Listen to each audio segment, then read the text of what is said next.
عقربه ساعت خون آلودش پس از توقف نبضش هنوز هم در حرکت است. این آخرین بار است که نزدیکانش چهرهش را می‌بینند. مادرش کسانی را متهم به قتل دخترش می‌سازد و می‌گوید که بارها مینا منگل را تهدید کرده بودند. لطفش کنه، عکسش دارم، ثبوتا دارم، سیدی دارم. مینا منگل در حدود 2 سال پیش ازدواج کرد و خانواده‌اش میگویند که به علت خشونت‌های خانوادگی از شوهرش جدا شد.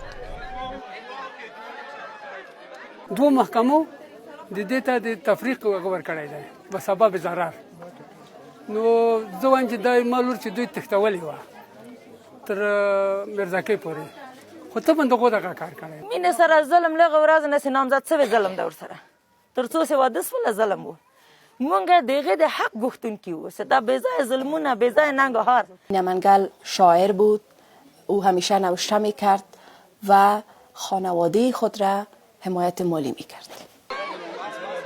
لوئیس آرانوالین میگوید که 2 سال پیش به پرونده شکایت مینا منگل رسیدگی کردند و این نهاد فیصله تفریق وی را از همسرش اعلام کرده بود.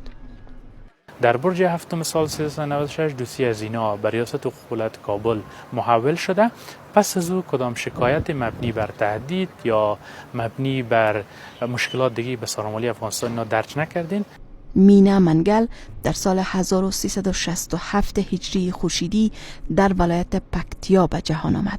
او کارهای ژورنالیستی را در کابل فرا گرفت و نزدیک به 10 سال در رسانه‌های گوناگون گرداننده برنامه‌های اجتماعی و فرهنگی بود.